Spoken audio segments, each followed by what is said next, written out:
Ibi ang bibi mo at ang bibi ko. I love you! Love you, pare. Bibo! Bibo!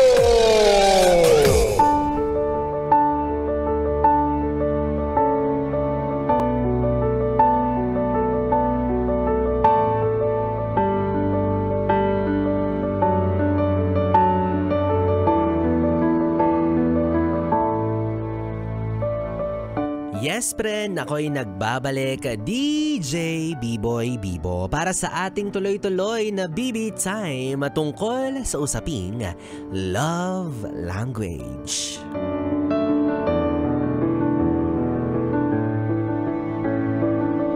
Para po sa mga yes pre natin na hindi familiar or hindi alam ang konsepto ng love language, ito po yung 5 bagay na kalimitang ginagawa ng isang tao or madalas niyang ginagawa sa partner niya or gusto niyang matanggap mula sa partner niya, 'di ba? At kanina nga ay na-discuss natin yan, napag-usapan natin yan sa ikalawang bahagi ng ating programa. So ikaw ba, yes friend, kung tatanungin ka, ano ba ang love language mo? It's either ano ba yung gusto mong ginagawa sa partner mo or ano yung gusto mong natatanggap mula sa partner mo. So isa natin diyang example yung halimbawa quality time. Yan, 'di ba? Yung gusto mo magkaroon lagi ng panahon, atensyon sa iyong karelasyon. Yan, 'di ba? Imagine quality time ang love language mo tapos napunta ka sa taong walang time para sa iyo. Deserve. Love language ka pa. O eto ang sayo. Taong busy. O hindi naman kaya ang love language mo ay physical touch pero LDR kayo. O diba? Ang saya niyan, diba? O diba? Pero sabi nga nila mga yes friend, ano't ano pa man yan, depende naman yan sa kung paano nyo i-handle yung magiging relasyon ninyo. Pero kanina nga again, sabi ko nga napakinggan natin yung 5 love languages. So isa-isahin natin ulit para naman sa mga yes pre natin na talagang hindi nag-sink in sa kanila yung mga love languages na yun. So unahin natin yung receiving gifts. Ano po ba yung receiving gifts? Ito yung pwedeng receiving or giving ha. Depende sa'yo kung gusto mong tinatanggap siya or gusto mong ikaw yung nagbibigay. So unahin natin yung receiving gifts. Ito yung kapag mahilig kang magbigay ng mga bagay sa partner mo, 'di ba? Yung kahit walang okasyon, kahit hindi nyo monthsary, kahit hindi nyo anniversary, kahit hindi niya birthday, kahit hindi Pasko, basta gustong-gusto mo lang siyang binibigyan ng mga bagay-bagay. 'Di ba? Gustong-gusto mo siyang pinapasalubungan ng kung ano-ano. Yung kapag may nakita kang something, halimbawa sa mall, ay, bibilihin ko to para sa partner ko. Ireregalo ko to sa kanya kahit walang okasyon.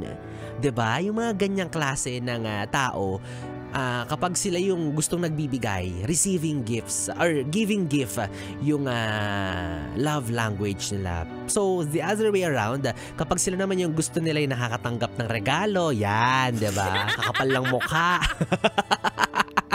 Ang love language ko kasi receiving gifts Gusto ko yung nakakatanggap ako lagi ng regalo, Para-paraan, buraot lang naman.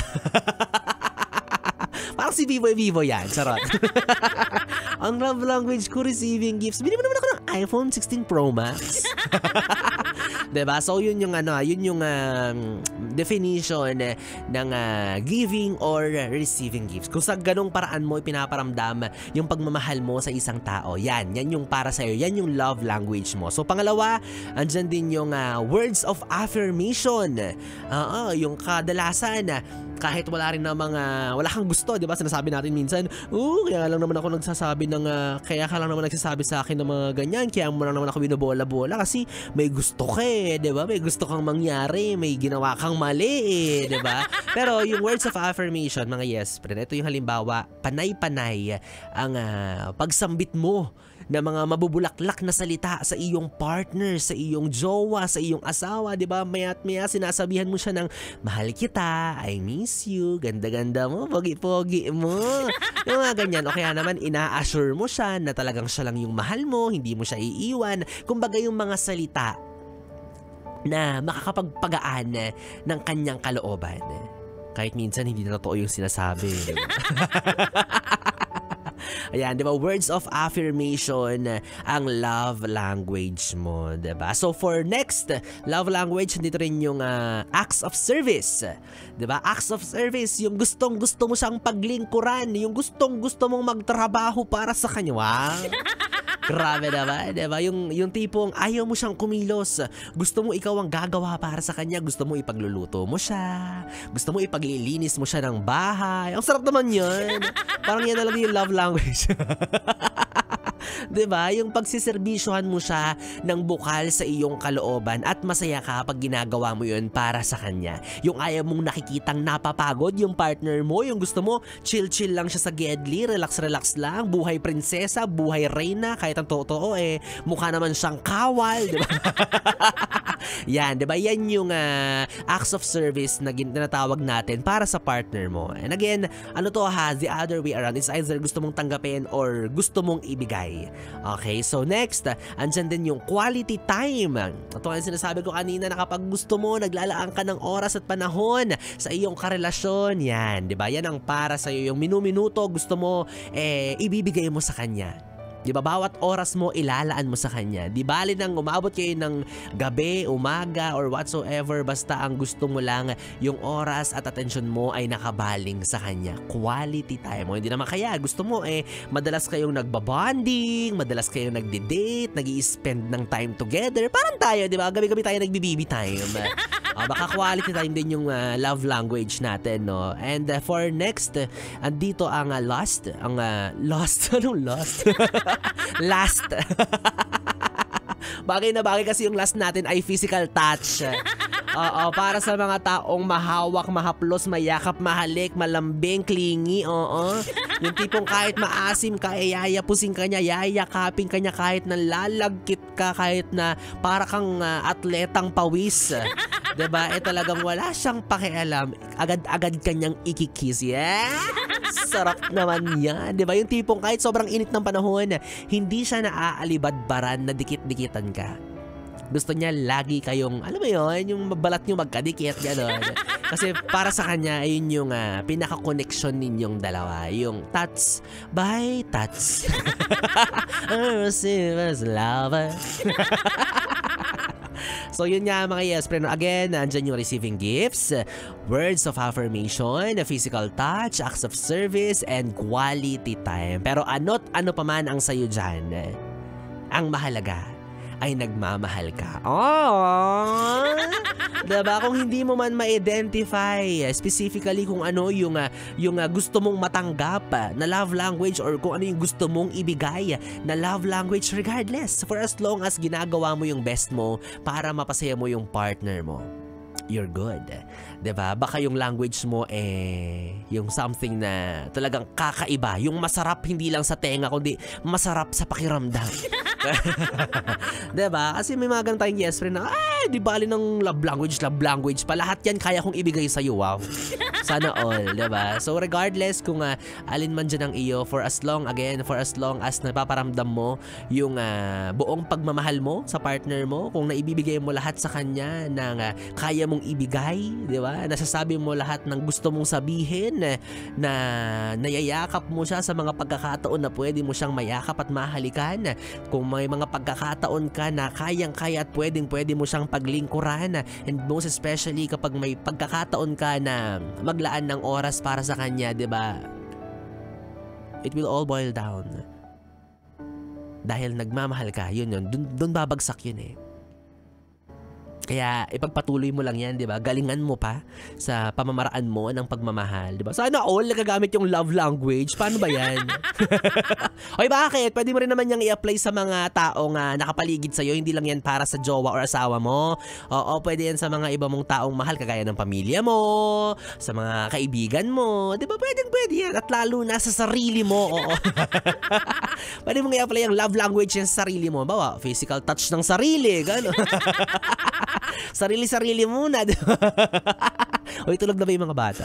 Wala kayo dyan. I mean, yakapin mo yung sarili mo, di ba? Kapag malungkot ka, pwede mong, di ba? Pwede mong i-embrace ang self mo. Pwede mong tapik-tapikin yung sarili mo kapag nalulungkot ka. Pag kinakabahan ka, natatakot ka, pwede yun. Ikaw talaga malisyoso ka. Ay, pero base po sa mga kakilala ni Biboy Bibo at sa mga naririnig ko, tila ba mukhang marami rin talaga yung love language nila ay physical touch. 'Di ba? Yung mga taong mahawak, makakapit, madidikit, ganon. Ako din naman feeling ko physical touch din ako pero more on, ano mo yun, wrestling. Physical attack pala. Mali, di ba? O hindi, syempre yung cuddle-cuddle, ganon. Di ba? Yung lambing-lambingan, labing-labing, ganon. Ganon yung physical touch ko talaga.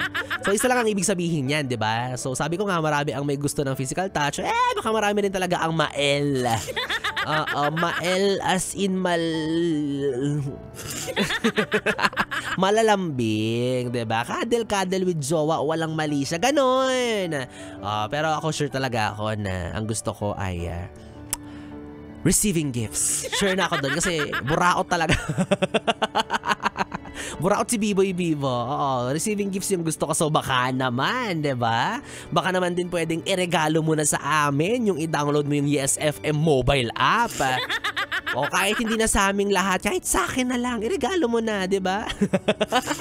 Madali lang naman yan, hindi ka gagastos dyan dahil lang Yes FM mobile app ay available pala sa Google Play and App Store, or kung meron ka ng ganyan, meron ka ng mobile app ng Yes FM, ang kailangan mo naman gawin yun, i-update yan dahil lang Yes FM mobile app ay meron ng bagong interface. Bagong-bago rin ang mga face na nakadisplay dyan dahil bago na yung mga itsura namin dyan. Well, abangan nyo. Kapag nag-download kayo, makikita ninyo.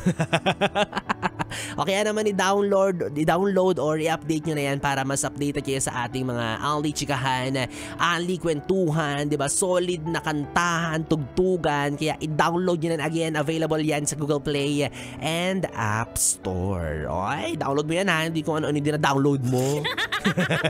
At eto, meron tayong mga special pa shoutout mula sa ating mga yes friend. Nakikinig sa atin ngayon si Gab Pausing. Sabi niya, shoutout po DJ B-Boy, happy Tuesday night. Sabi niya, napakinggan ko yung BB time mo, hehe. Personally, ang love language ko po is words of affirmation. And kung ako man ang magbibigay ng love language sa partner ko, it would be between quality time and I guess physical touch. Hey, kilala kita, Gab. Sabi niya pa, shoutout po DJ B-Boy. Ito rin yung isa nating nakikinig na yes friend, si Raymond Jerome de Guzman. Sabi niya pa, shoutout po ako on air sa segment niyong BB Time. Eto na, binati na kita. At ganoon din naman kay Carl Vincent.